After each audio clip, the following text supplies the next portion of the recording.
So yesterday we loaded up, headed to the airport, jumped on a plane and flew to Michigan. And so now we're here in Lansing, getting ready to go over and visit our friend Phillip McKinney, who's pastor of Believers Church. Why don't you come with us, and we're gonna go check out all that God's doing here in Lansing and in the Eagle area.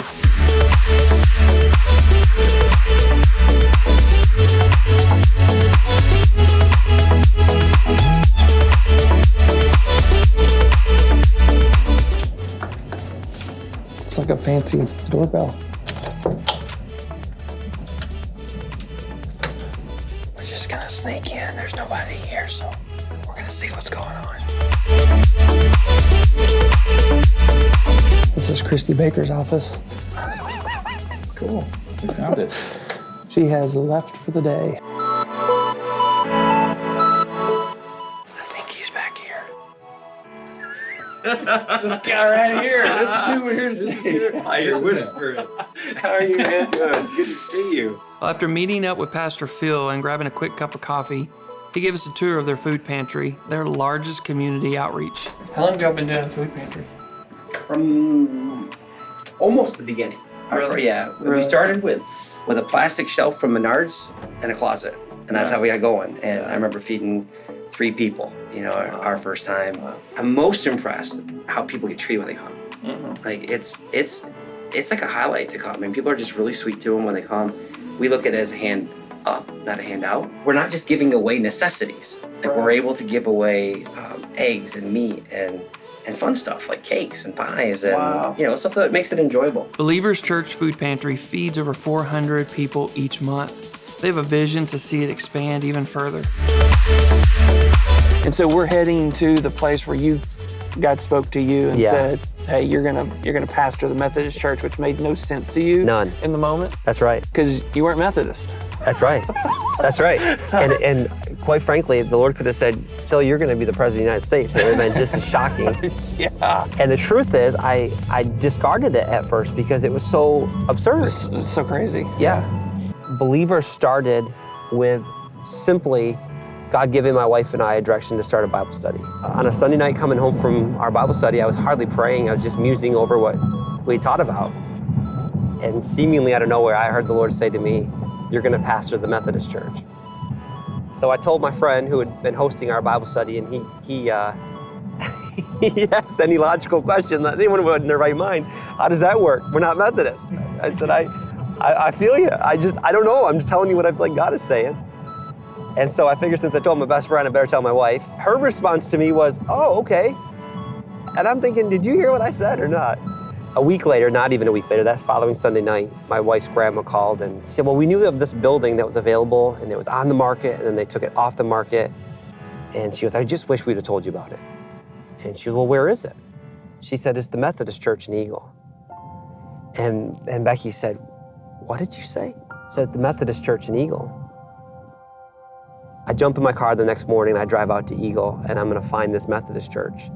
And I'm on the road that we're on right now, and I'm looking because I didn't know that this church existed. And I began to see the steeple over the top of a couple of these houses.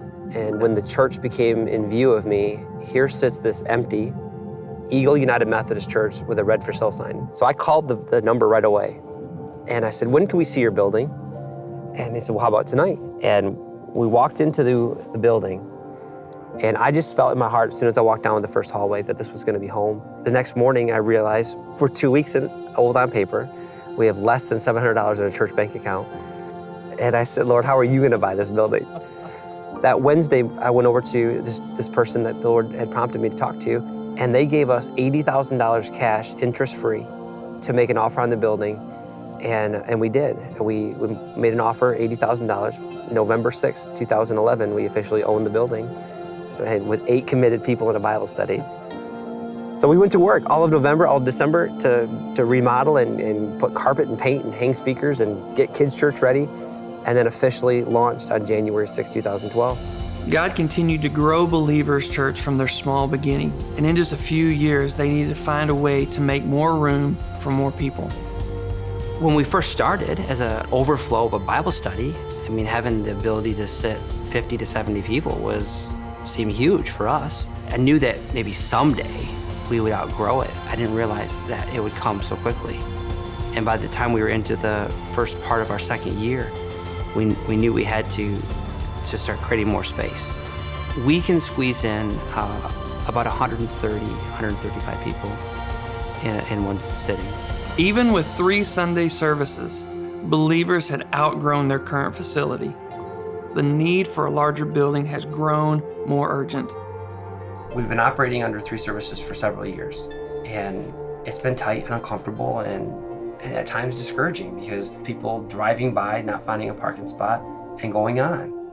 And that's crushing to me. You overcame the barrier of them coming, and then for them to not find a spot to park, of all things. As pressure was mounting and I didn't have answers, I began to really think more and more of exiting. Like, am I the weak link? Really? And the more I meditated on that, the more I began to create an exit plan. And I remember talking with Pastor Lee, and he said, if you're a captain of a ship and you go into a storm, you're not sure if you're gonna make it through. If you have a life vest on, you'll jump off. Yeah. But if you don't have a life vest on, you'll do whatever it takes to keep going. And that one hit me. I need to really commit all into this. Yeah. And then I did something we had never done. I held an all church meeting, and I just was as vulnerable as I knew to be. Church, I know we need a bigger space. I know that we need to go somewhere new, but I don't have an answer. So I went into this meeting extremely nervous about it. And what it ended up becoming is one of the most powerful and remarkable events in my whole ministry life. There was not one negative person, not one negative thing came out of that. I had one guy shout from the third row back, "What are we waiting for? Let's pull the trigger on this." Before we dismissed, I had a lady walk up to me with a $5,000 check to start it and said, "There's more behind this." And within the first week, we had almost $30,000 that came in from people just stopping by the office. And the church was on board, and they got real aggressive about pledging and raising money. And so part of that celebration really came to another level when it became more than just a vision, idea, or a dream or something we're praying in, but to see the structure. And I think that's what people are excited about. When we put that Future Home of Believers sign out front, there's a lot of ownership in this family. And there's a lot of people that are just excited to say, look, there's a spot. That's where we're going next. It's no longer we need it. We've got it. At the time of this video, Believers is already over halfway to funding the renovations for their new building. But their story is about more than just new buildings. This community is the most loving church setting that I've ever encountered. We came the first Sunday and she couldn't use the bathroom. You don't think about it until you're in a wheelchair, but not everything works the way it used to. There's 2 little bathrooms, just single bathrooms at the church. And I could get in and use the men's room because of the way it was set up, but not the women's room. By the time we showed up on Sunday, they had switched it. It was so sweet. They had no reason to expect us back. But when we came back, it had been changed. It was just total acceptance. It was like, wow, nobody, that they did that for me. I'm a lifelong little Christian. I've been in the church for years, but my husband was not. He honored me in going with me all the time. When we began searching for a church, we walked through the double doors of Believers Christian Church, and when we walked out, it was that day that he said, "This could be my church." And when he said that, I knew we were in some place that was special. When I left, it just something was different. I just felt something. I don't know what, but I still keep coming back and have the same feeling. This is for a reason. We didn't end up at Believers happenstance, driving down the road and just showed up. And there's something going on. There's some powerful works inside of the church, and inside where Pastor Phil's vision is, and what they're looking to do as far as expanding the church. We're going to go out and we're going to reach the lives of massive amounts of people as this outreach just grows and spreads from there. I just feel like they're so open and welcome to anybody. You don't feel judged at all when you come. It's good. It's awesome. It's awesome? Cool. For a lot of people, it's the first time they've really felt loved or accepted or cared about in a genuine way, not what can I get from you, but it flips to how can I help you? What can I do for you? I think it's exciting that people who have not stepped in inside of a church in years, or if ever, are coming. And they're meeting Jesus and they're experiencing like how much he really loves them. You want to offer that same love that you're feeling to everyone. Talking to the people of Believers, it has been incredible. The impact that this church is having, story after story after story after story of I was in this situation and the church loved me through it. I was in this situation and pastor loved me through it and walked me through it. And so they've done a great job at Believers building a church that really makes every individual feel cared for. For those that have given me the opportunity to earn their trust, I say thanks. And together we're making a difference. I mean, it's just, it's fabulous. So yeah, I mean, I thank this church for their commitment, their love to Jesus, and their love for this community. You know, all of this, Believers, my life, ministry, my family, everything that's key and important to me is all because of Jesus. And my soapbox, my platform is always going to be Jesus and his love, his rescue. And if our story's great, it's because he's great.